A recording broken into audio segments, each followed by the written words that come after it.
received these socks for some testing, and it was a good reason to look maybe at the other options.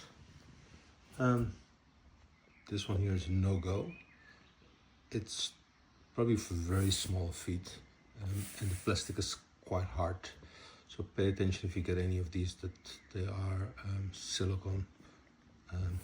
Yeah, so this is no good. Because the other ones are all silicone.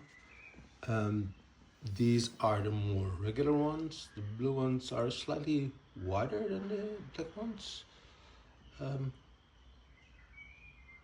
But the black one stretches to about the same size, and maybe the other one has stretched over time. I'm not sure. Generally, I found the blue one or the red one color, you see some different color ones, so much different squishy than the black ones. Black probably requires a different material to get the black. So yeah, that's something to consider, and sometimes they're being sold in sizes as well. And be mindful, because some of the sizes are children's sizes. What the socks were about was toes play while resting. So I always had these big bling bling ones, and use them when I'm resting. So you can't do any activities with them because take your feet quite wide, and the socks kind of sit in between these and the regular ones. The advice does say no activities and just for resting, but I've been using them just going through child pose. And this morning I tried, while I was going flat after my child pose, was doing a calf raise, and surprisingly that went way better than normal. And it kind of makes sense if you think about finger dividers as well, that in your legs there are two bones, and when you try to bring your leg up, it falls sideways and it rotates, and I've been trying to pull my hip, etc. And I guess everything stays a little bit more in line if you put something between your toes. So it does make sense, but it's something I'm exploring. So the socks, this material there is a bit firmer than the one from the diamond ones, and what you can see is that these are about the same size in between your toes, where these are different sizes between different toes, and they have a better curve to them, to have the shape of your foot. So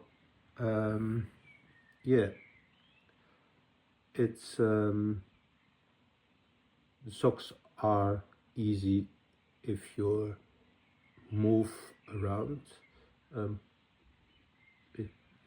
Well, if you still, the bling bling ones are good, but they feel different.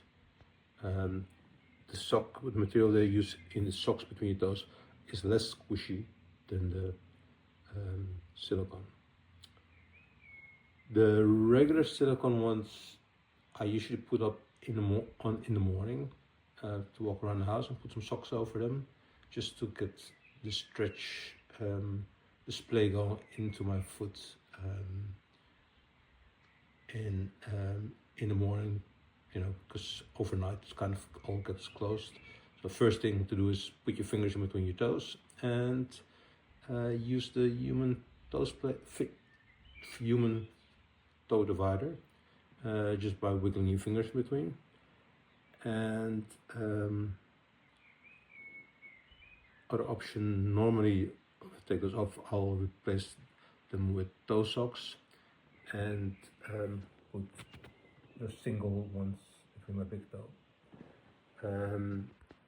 And it depends on what kind of toe socks, because if I wear thicker toe socks, they're almost like a toe divider themselves. So that requires another story. But yeah, you wouldn't be able to wear the regular ones. I can kind of wear them in those shoes. But yeah, it does make it squashy, where if you only take the big one, it's enough to spread your big toe and get a proper foot splay to push off. You know, we want to promote, you don't want that, you want to promote that so your foot can, you can see that your foot splays if you come up. So you can imagine if that's pushed together, your foot becomes rigid and you can't get dorsiflexion. So you want to promote that to get there and get into dorsiflexion. Hopefully that makes sense. So yeah, these no. The other ones, pay attention, there is silicone, and socks are a good alternative in the mix.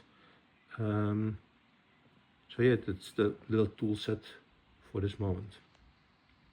Oh, and I'm using SRX strap around my toe and some foam stuff as well, but it's a bit of another story. Let's stick to the toe dividers.